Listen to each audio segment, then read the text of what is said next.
Bom, nós estamos recebendo a Educast essa semana para falarmos sobre um assunto muito importante, que é muito atual, muito presente, né, que é o assédio moral no ambiente de trabalho. Nós estamos recebendo aqui a doutora Rosângela Alves da Silva Paiva, que é a juíza da segunda vara do trabalho de Barbacena, e também a professora de psicologia jurídica, a doutora Heloísa Brunelli, que está aqui com a gente, para a gente entender um pouco, né, esse problema, levar as pessoas a entenderem um pouco mais sobre esse assédio moral no ambiente de trabalho.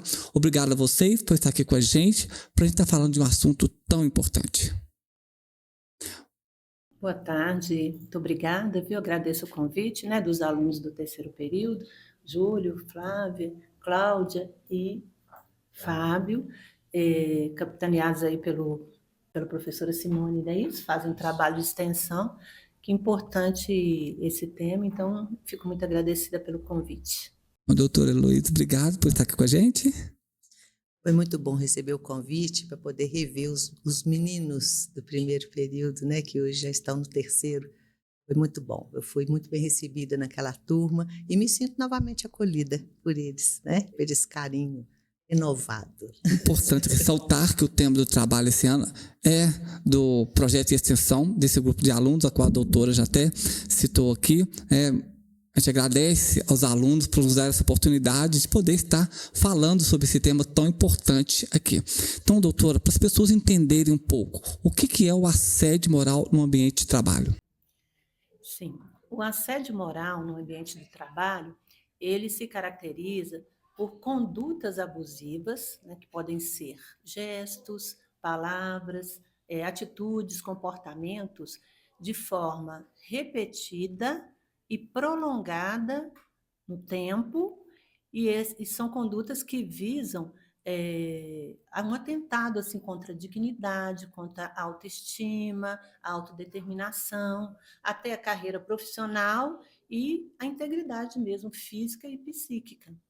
Então, o assédio moral, ele causa danos, né, a essa saúde mental e saúde física, e degrada, né, ou seja, torna difícil o ambiente de trabalho, o ambiente laboral, certo? Então, assim, se formos qualificar, porque as pessoas fazem, às vezes, uma confusão, ou seja, elas misturam a questão do assédio moral com o dano moral. Existem, para se considerar assédio moral, é preciso que haja isso, um conjunto de condutas, elas têm que se repetindo ao longo de determinado tempo. Esse tempo nós não temos estabelecidos, o Poder Judiciário, ele analisa conforme as condutas lesivas, qual que seria o tempo para se considerar. Porque quando a gente diz assédio moral, a gente está falando de um cerco que é feito em torno de um trabalhador. Então, não pode ser considerado, pelo menos até hoje, um ato só. Um ato só de uma gravidade grande, ele pode determinar o direito a uma indenização por dano moral, mas nós não vamos chamá-los de assédio moral, porque o assédio tem essa característica, pelo menos até hoje, na nossa doutrina, na nossa jurisprudência, na nossa legislação, a parca que temos, que ainda não temos tanta legislação assim, é requerido esse requisito da repetição e de um prolongamento no tempo desses atos para caracterizar. Então, nós já temos decisões que consideraram num ato só, tamanha a gravidade dele, que havia um assédio. Mas são decisões minoritárias por enquanto, né? Então a gente exige esse requisito. Então, quando a gente fala assédio moral, a gente tem que pensar nisso, né? Pensar na conduta abusiva, pensar na repetição e no prolongamento no tempo, pensar nesse atentado à integridade, à dignidade da pessoa, pensar nesses danos, né, à saúde física e mental, física e psíquica, e pensar também na questão do ambiente de trabalho, que ele acontece no ambiente de trabalho, certo? Para falar um pouquinho mais, só alguns detalhes, quem que pode ser o sujeito ativo, ou seja, a pessoa que pode praticar o assédio moral?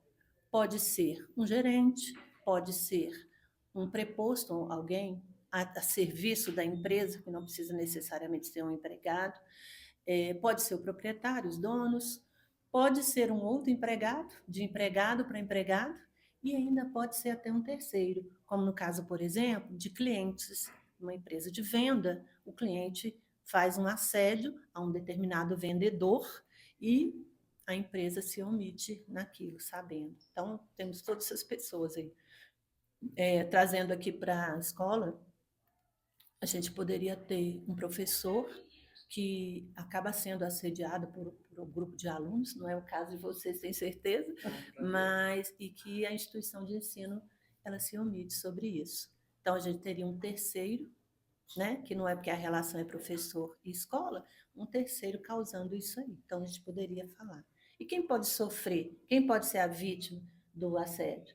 Pode ser um empregado, pode ser um grupo de empregados e pode ser todos os empregados de uma empresa. Eles podem sofrer assédio.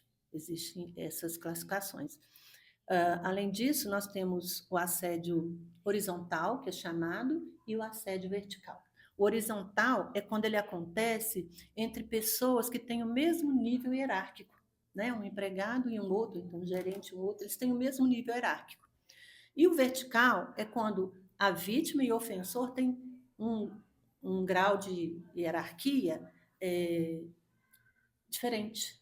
E ele pode acontecer tanto de forma ascendente como de forma descendente. Tanto quando ele é de forma descendente, o assédio está sendo praticado por uma pessoa que tem um grau de hierarquia maior e a vítima vai ser quem está embaixo na escala hierárquica. E ele pode acontecer o contrário também, o ofensor ser quem tem um nível hierárquico menor, assediando quem tem um nível hierárquico superior. A gente não acredita que isso acontece, mas essa previsão pode acontecer. Nós sabemos que sim, a pessoa que sofre esse assédio mexe muito com ela, com o psicológico e emocional. Professora Heloísa, que danos causa para a pessoa, né, na parte psicológica e até mesmo emocional? Então, mas antes de eu te responder, eu vou fazer um complemento à explanação da doutora, que no âmbito da psicologia organizacional, o nome é assédio moral mesmo. Mas no âmbito aliás, é o contrário, no âmbito do jurídico é assédio moral. E no âmbito da psicologia organizacional, chama-se mobbing. Mobbing. Né?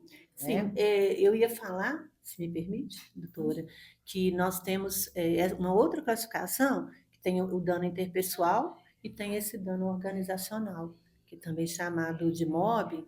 Se me permite, só para eu falar rapidamente, não sei se a senhora vai falar. O assédio organizacional, ele é esse conjunto de condutas abusivas, mas ele é amparado por uma estratégia da empresa, por um método gerencial.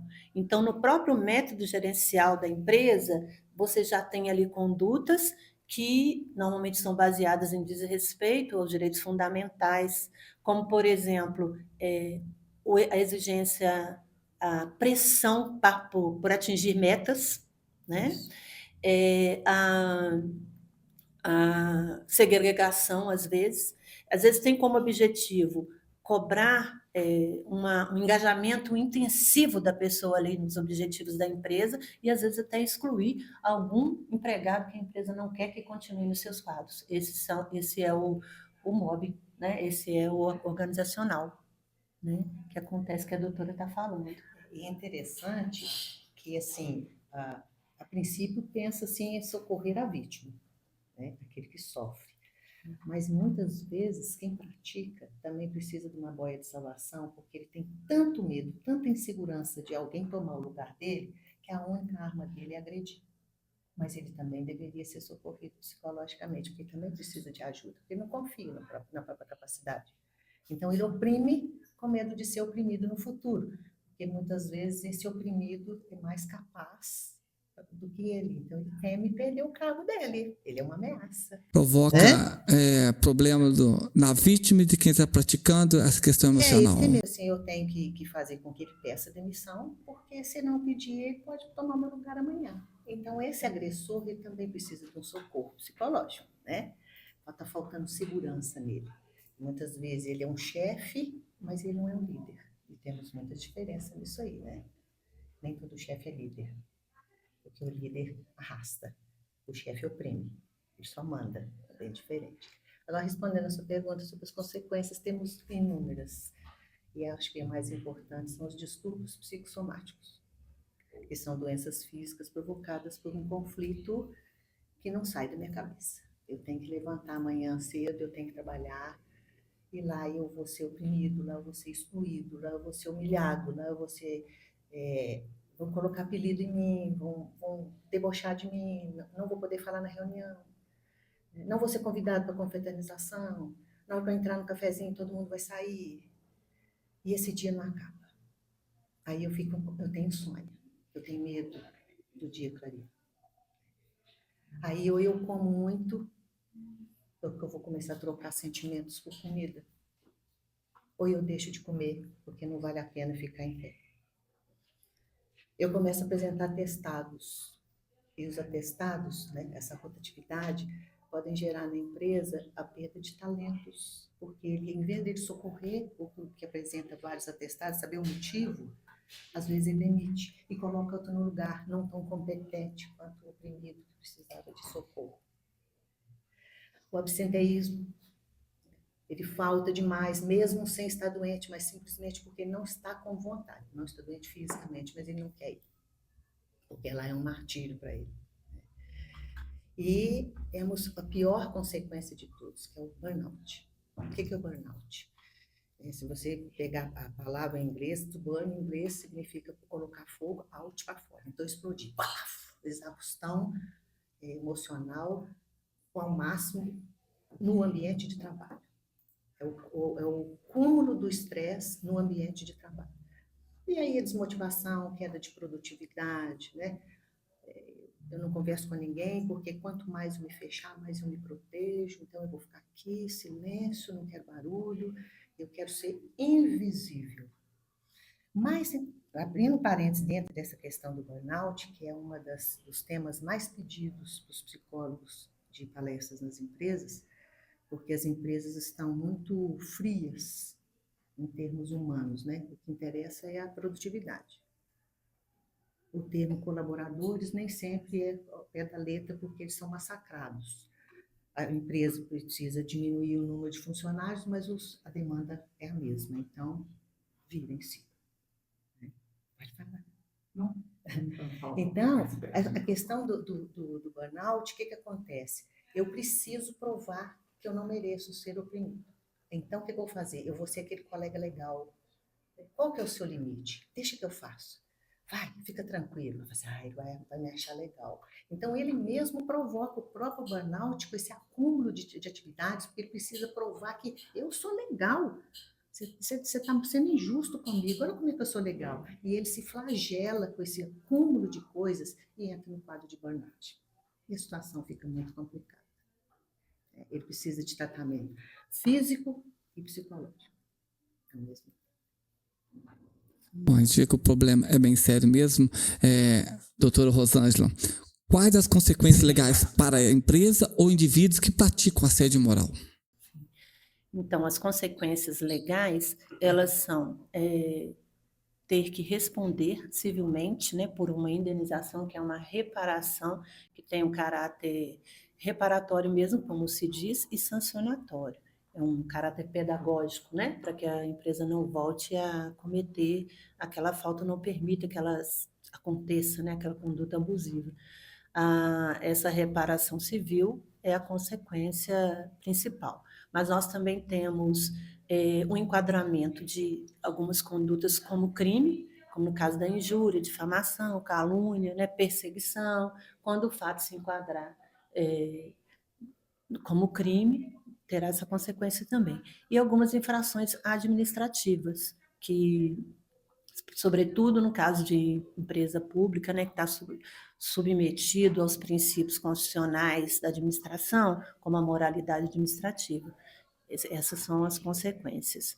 Hoje, nós já temos algumas medidas, né, que estão sendo, como eu disse, estão sendo estudadas, né, e implantadas, implementadas, Como eu disse, a gente não tem hoje uma legislação específica sobre assédio moral. Ainda não temos, infelizmente. Mas nós temos por exemplo, nós temos a Convenção 190 da OIT, que trata especificamente de assédio moral, mas ela ainda não está ratificada pelo Brasil. Foi feito um pedido de ratificação em 2023 ao Congresso e ainda está tramitando. Mas seria um grande avanço, né, para nós brasileiros, porque essa convenção, se for ratificada, ela vai ter um nível supralegal, acima das leis e abaixo da Constituição, ou então, conforme o rito que for observado lá no Congresso, pode até ter um status de emenda constitucional. E ela trata especificamente do assédio moral, que por hoje a gente não tem, a gente utiliza a Constituição Federal, Código Civil e etc., para poder trabalhar e agir, né? Isso aí. Hoje a gente tem o CNJ, ele emitiu uma resolução, que é a resolução 351 de 2020, que traz assim diretrizes claras de como nós do judiciário devemos agir nesses casos. Trata do assédio moral, trata do assédio sexual também, né, que é um outro tema, e da discriminação. Hoje as questões de discriminação de gênero, raça, cor, né, que a gente tem que trabalhar também.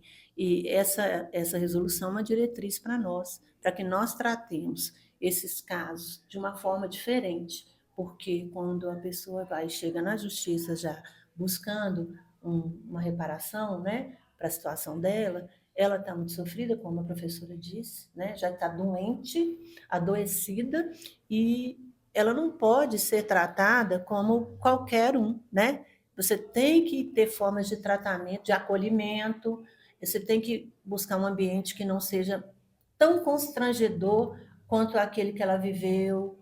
Você não pode reproduzir aquela forma de violência já sofrida. Então, assim, às vezes, quem vai depor precisa de depor sozinho, né? Não vai depor na frente do seu empregador. Muitas vezes, algumas empresas mandam até a própria pessoa que foi acusada da agressão. Então, tirar aquela pessoa da sala, né?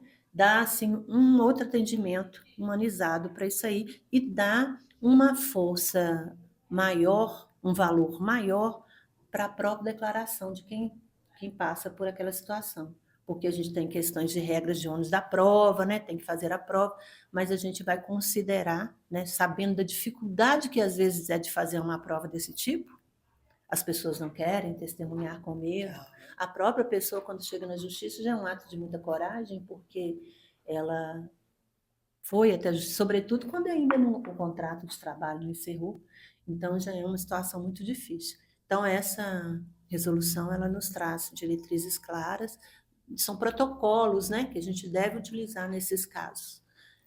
Bom, as pessoas, a maioria do agressor, ele utiliza a linguagem verbal para praticar esse assédio moral. Agora, como provar isso judicialmente, né? Porque não é tão fácil.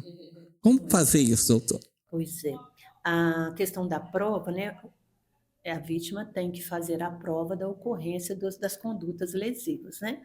Então, o que as pessoas que estão passando por essa situação devem fazer é justamente reunir essas provas.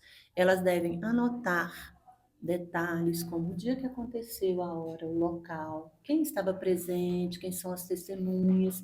Às vezes, a pessoa nem sabe que está sofrendo, não percebe no primeiro momento que ela está sofrendo um assédio, né? Ela está tão preocupada de ter o emprego dela, de agradar, de tentar convencer, né, a chefia, a empresa de que é bom, que ela não percebe, ela se descuida de tudo isso. Então, ela não faz nenhuma anotação, né? Às vezes, ela nem se lembra como tudo começou. Isso é de uma importância muito grande, porque, como são atos repetidos, ela pode reunir as mensagens que ela recebe, que ela considera desrespeitosas, mensagens de WhatsApp, as mensagens, às vezes, tem um grupo de WhatsApp na empresa, as mensagens de e-mail que recebe, guardar isso daí, certo? As mensagens de WhatsApp, de aplicativos, os áudios, os vídeos, eles são aceitos como prova na justiça, desde que não tenham sido obtidos de forma ilegal, e que possa ser conferida a autenticidade dele. Então, assim, isso é aceito como prova. E para que as pessoas, né, fiquem assim, mais tranquilas, esse protocolo, né, de condução do processo, ele já dá um peso, um grande ao depoimento da própria vítima. Ou seja, dá à empresa um ônus maior de demonstrar que ela tem condutas que garantem, né, a integridade, a dignidade de seus trabalhadores. Eu ia falar de uma questão, hoje está um pouco fora da questão da prova, mas hoje a CIPA, né, que é a Comissão Interna de Prevenção de Acidentes, que a empresa deve ter, que está na norma regulamentar número 1, ela foi mudada. Hoje ela chama Comissão Interna de Prevenção de Acidente e Assédio. Ela deve o quê? Ela deve buscar que a empresa tenha normas, dentro das normas da empresa existam normas a respeito disso, ela deve procurar que a empresa tenha canais e acompanhamento desses canais de denúncia, e, e ela também tem que fazer capacitação dos próprios membros e do pessoal, para mostrar o que é. Porque, assim, o conhecimento é tudo, né? Quando a pessoa sabe o que é assédio moral e o que não é, ela pode, né, se defender melhor, ela pode buscar os caminhos, né? Isso é importante, o conhecimento, e acho que já demorou muito tempo para a gente conversar sobre isso, para a gente ter legislação sobre isso, né? Precisamos. Professora Luísa, mais alguma Eu complementação? gostaria de fazer 2 complementos. O primeiro é o seguinte, que isso foge apenas do âmbito do trabalho, né? Porque a pessoa que se sente oprimida, sobrecarregada, humilhada, ela vai para casa desse jeito. E se ela não teve forças para descontar isso no ambiente que provocou, pode ser que ela desconte em outras pessoas mais fragilizadas psicologicamente, que ela sente que podem suportar isso. Então, vão companheiros, companheiras, filhos, cachorros, gatos, passarinhos, papagaios, né? Tudo vai pagando pato pela falta de paciência dela em ter que suportar todo esse flagelo, vamos dizer assim, porque é um psicoterrorismo. E a segunda coisa que eu quero dizer é que o termo assédio moral, na realidade, é um bullying. 60% dos casos de bullying estão nas escolas, os outros 40% se distribuem entre os presídios e os ambientes de trabalho, porque a gente vê a opressão que o novato no presídio sofre quando ele chega. Porque tem sempre o que é o dono do pedaço e que ele, se ele não seguir as regras, coitado, né? Então temos esse bullying também. E aí, seja no trabalho, seja na escola, seja no qualquer outra situação, na família temos bullying também, suportamos bullying. Tudo começa com uma permissão, com uma brincadeira de mau gosto, você ri. E se você riu, você acabou de autorizar uma segunda piada. Se você tem a sua autoestima não é legal, não é bem trabalhada, você aceita, melhor do que ser excluído. Então, aquele engraçado, aquele estabanado na família, ele está sofrendo bullying, mas ele ri, ele acha engraçado. Então, se essa pessoa que já sofre bullying em outro ambiente, já sofreu na escola, porque ele era muito gordinho e tinha uma orelha feia, e começa a se submeter ao bullying no ambiente de trabalho, ele tem uma carga dupla de sofrimento. Porque ele não conseguiu resolver lá, porque muitas vezes a mãe acha que eu vou trocar de escola. Mas trocar de escola, será que resolve? Porque sempre vai ter alguém que oprime e sempre vai ter um oprimido. Então, se ele já traz essa bagagem de opressão, ele vai sofrer duplamente no ambiente de trabalho e ele vai adoecer duplamente por conta dessa carga dupla que ele não resolveu lá atrás. Isso tudo é muito complexo, sabe? Eu acho que eu gosto de uma frase que eu falo em sala de aula, os meninos sabem, nunca estivemos tão conectados, nunca estivemos tão solitários, que a gente não tem coragem de discutir essas mazelas, essas coisas que a gente ouve, que machucam, e a gente deixa para lá, para baixo, e a gente vai guardando, guardando, guardando, até que o corpo grita. Eis os distúrbios psicossomáticos. Presta atenção no que o seu corpo está te falando, ó, aqui não está aguentando. Até que isso aconteça, a gente vai. Quem não tem problema? Verdade. Está reclamando de ter um emprego? Quem não tem emprego, como é que fica? Então, acho bom você ter um emprego. Melhor um emprego que oprime do que ser desempregado. E eu vou me consolando com isso. Tá? Nós estamos chegando aí ao final do nosso Educast Aprendiz. O assunto ele é extenso mesmo, né? Ele provoca mesmo, mexe com as pessoas mesmo. A gente agradece vocês. Doutora, quer fazer mais alguma consideração em final para a gente? É somente isso mesmo, né? Que o assédio moral ele pode levar a doenças, né? E a doença é ruim para todo mundo, é para o empregador, é para a Previdência Social, é para a sociedade, né? Então, a gente tem que se fortalecer, conhecer os nossos direitos, nos fortalecer para não ficarmos achando, eu vou suportar isso, né? Não entrarmos nessa onda de suportar e buscar ter uma vida com mais dignidade. Então, é importante conhecer, saber quais são os direitos. Né? Nós temos normas aí, que não deu tempo muito de falar, né? Constituição, Código Civil, que nos amparam, né? Que dão direitos. A Constituição é o artigo 5º todo de direitos e garantias, entre as quais está garantido o seu direito à honra, sua imagem, sua integridade, sua dignidade. Então, nós temos que fazer valer isso daí, né? Muito bom. Obrigado a vocês por estar aqui com a gente, para a gente levar informações, esclarecer tantas dúvidas que as pessoas têm, às vezes está aí sofrendo esse assédio, não sabe que é um assédio, não sabe aonde procurar, que tem a lei que protege, está tudo aí à disposição dessa pessoa que sofre aí o assédio moral no ambiente de trabalho. Obrigado, professora Heloísa. Foi muito bom revê-la. Foi minha professora de psicologia também, na Faculdade de Letras. Sempre bom rever os excelentes professores. E a doutora Rosângela, obrigado também por um tempinho. Sabemos que o dia a dia de vocês é muito corrido, né? Mas por estar aqui ajudando também as pessoas a entenderem um pouco mais sobre esse assunto tão importante. E nós vamos ficando por aqui. Você também pode dar a sua sugestão para a gente trabalhar aqui no Educast Aprendiz. Só ir lá nas nossas redes sociais, @Sistema de Ensino Aprendiz, tem lá a nossa caixinha de perguntas e dê a sua sugestão. Será um prazer enorme convidar alguém para estar aqui com a gente, para esclarecer a sua dúvida. E nós estamos encerrando nosso Educast, é claro, dizendo para você, olhe para você, se cuide. Tem alguma dúvida? Procure a resposta correta com as pessoas corretas.